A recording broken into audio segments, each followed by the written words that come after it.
ان اللہ و ملائکتہ یصلون علی النبی یا ایھا الذین آمنوا صلوا علیہ وسلموا تسلیما اللہم صل وسلم علی سیدنا محمد وآلہ واصحابہ وبارک وسلم صلاۃ و سلام علیک یا رسول اللہ. نحمدہ ونصلی ونسلم علی رسولہ الکریم اما بعد فاعوذ باللہ من الشیطان الرجیم بسم اللہ الرحمن الرحیم. وعن ابی امامۃ قال قال رسول اللہ صلی اللہ علیہ وسلم ما ضل قوم بعد هدى كانوا عليه الا اوتوا الجدل ثم قرأ رسول اللہ صلی اللہ علیہ وسلم هذه الآية ما ضربوه لك الا جدلا بل هم قوم خصمون رواہ احمد والترمذی وابن ماجہ.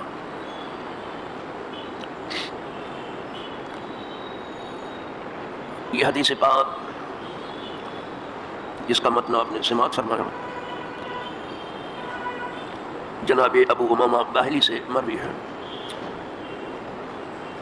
وہ کہتے ہیں کہ فرمایا رسول اللہ صلی اللہ علیہ وسلم نے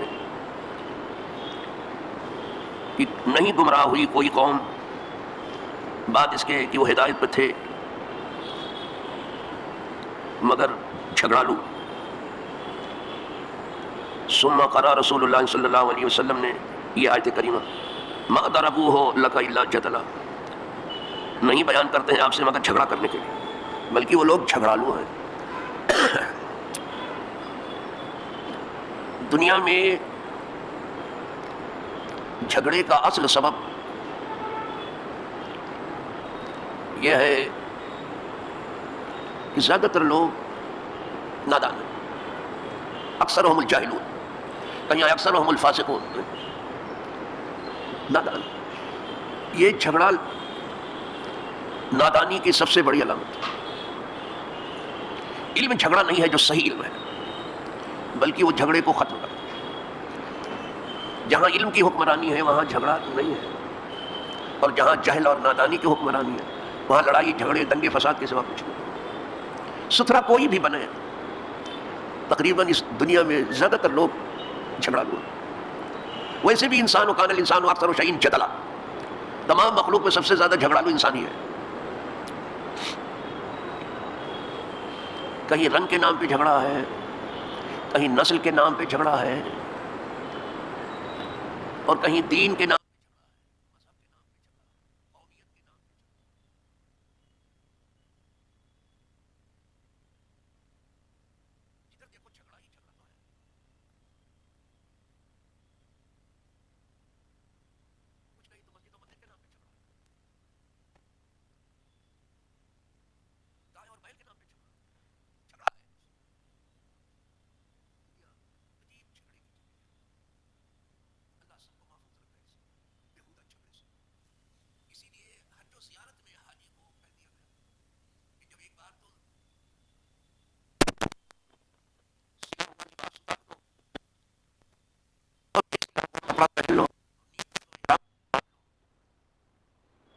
تو تین باتوں کا خیال رکھو. اس میں سے ایک بات جھگڑا نہ کرنا. حاجی کا کام جھگڑا کرنا.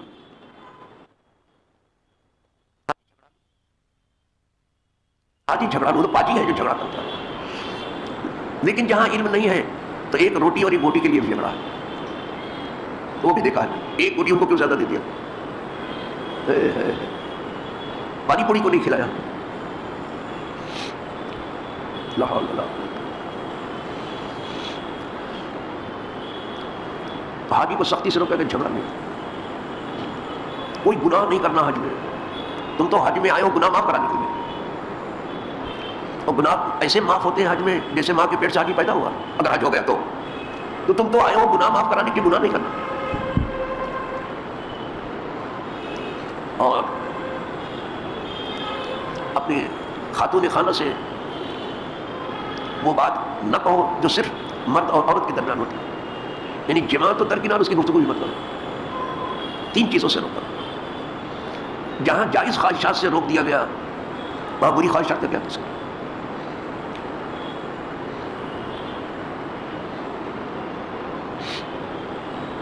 جھگڑا نہیں کرنا. اسی لیے جہاں کہیں میں نے دیکھا کہ ٹور میں جھگڑا ہو رہا ہے اور میں موجود تھا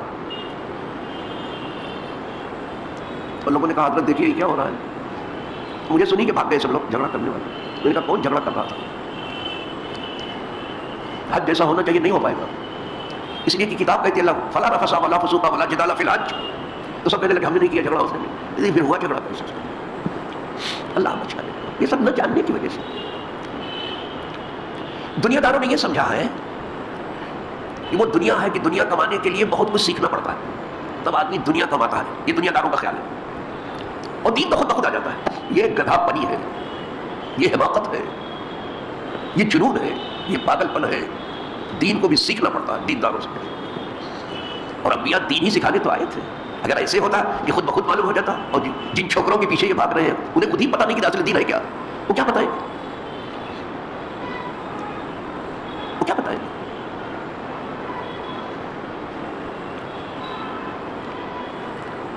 وہ کتنے امام بیچارے خود ہی کچھ نہیں کرتے، بتائیں گے کیا ہوا؟ وہ چند سورہ یاد پڑھ کر اپنے فاتحہ پڑھ لیتے ہیں.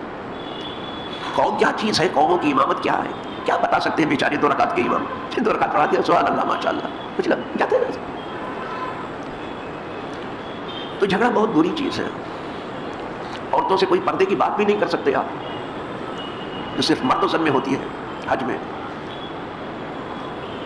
اسی کو رفث کہتے ہیں. ولا فسوق، اور کوئی گناہ نہیں. ولا جدال فی الحج، جھگڑا نہیں. جھگڑے سے بچانا اپنے آپ کو اگر حج صحیح و سالم کرنا ہے. صبر. جبھی تو اس حج کو جہاد کہا گیا. اور جہاد بڑی آسانی سے نہیں ہوتا ہے، بہت جان کھپانی کا. عورتوں کا تو جہاد ہے ہی حج. جہاد کن الحج. ان سے کہا گیا تمہارا جہاد تو یہ حج ہے. لا قتال فیہ، اس میں جنگ نہیں ہے. بھائی صاحب تو معلوم ہوا کہ جہاد فساد کا نام بھی نہیں اور جنگ کا نام. نادان لوگ سمجھتے کہ جہاد کے معنی جنگ ہے اور لڑائی جھگڑا ہے.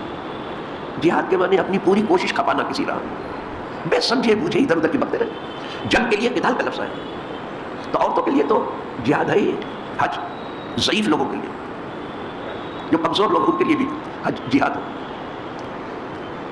الحج جہاد لکل ضعیف. جتنے کمزور لوگ ہیں اس میں طاقت کی ضرورت پڑتی ہے حج میں. ضعیف لوگوں کے لیے وہ جہاد. تو یہاں جو حضور نے ارشاد فرمایا کہ کوئی قوم ہدایت کے بعد گمراہ نہیں ہوئی مگر وہی لوگ جو جھگڑالو ہیں، جو سمجھنا نہیں چاہتے، جھگڑا کرنا چاہتے، کچھ سمجھنا نہیں چاہتے، وہ کچھ سننا نہیں چاہتے، صرف اپنی سناتے ہیں.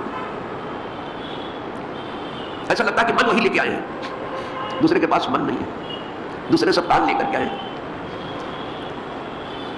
وہ زبان لے کے آئے ہیں. یا دوسرے کے پاس دل و دماغ نہیں ہے، یہی دل و دماغ. مت جانے تو یار، احمقوں کی دنیا میں رہنا. عرض کر رہا تھا جھگڑالو لوگ، انہیں کو راستہ نہیں ملا. اور زیادہ تر لوگ جھگڑالو ہیں. کچھ جھگڑا تو ظاہر ہو جاتا ہے، کچھ نہیں ظاہر.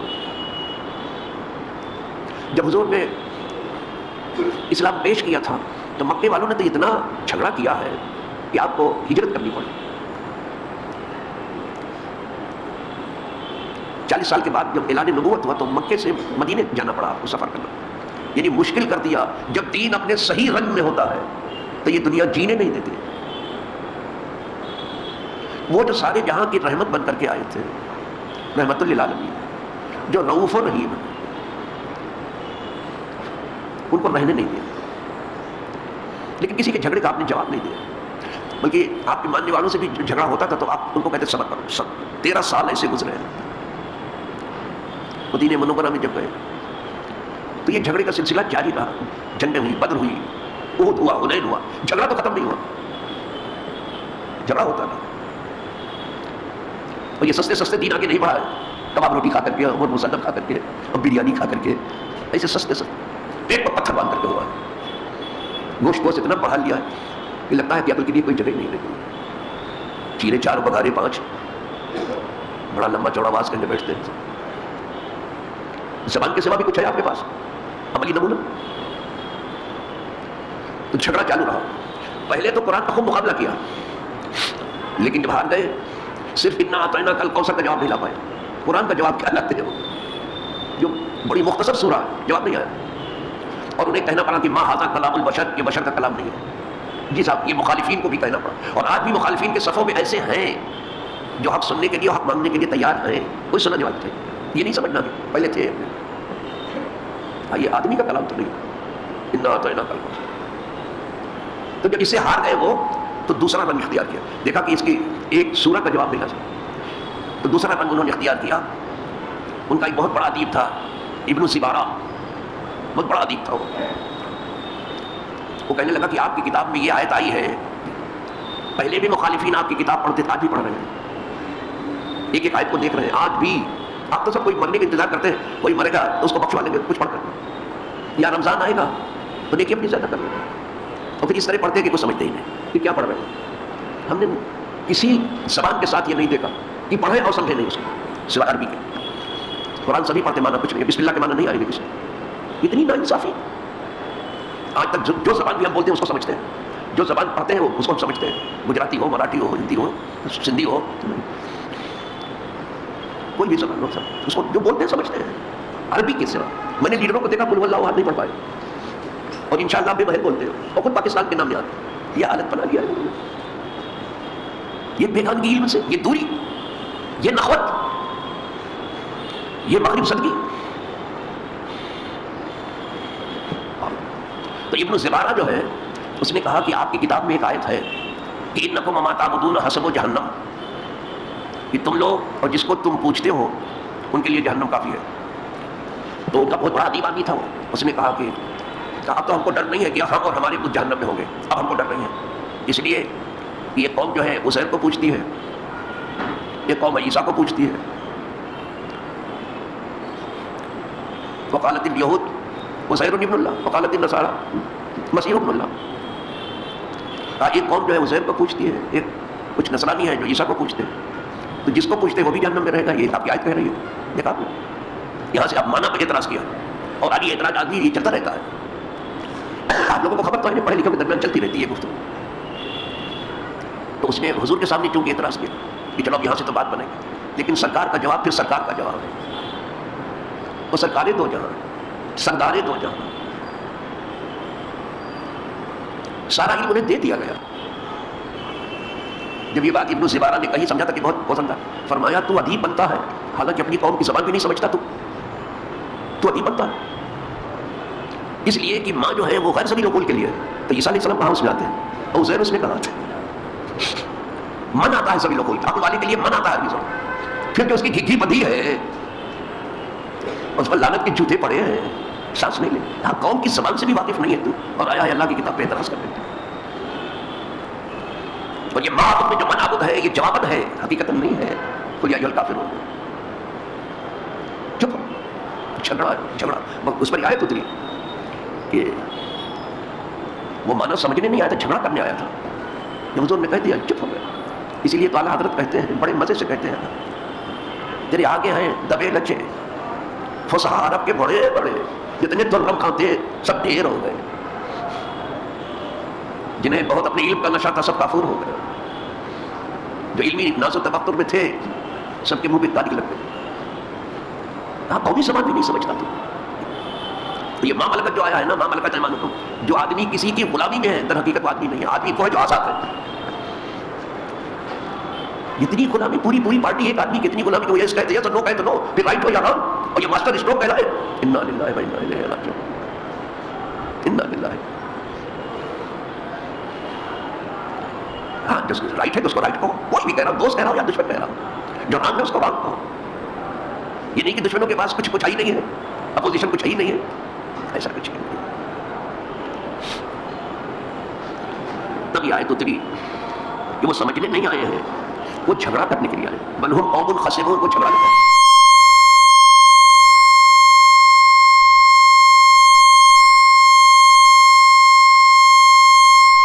یہ مرض دور نہیں ہوگا اس کا مائک کا.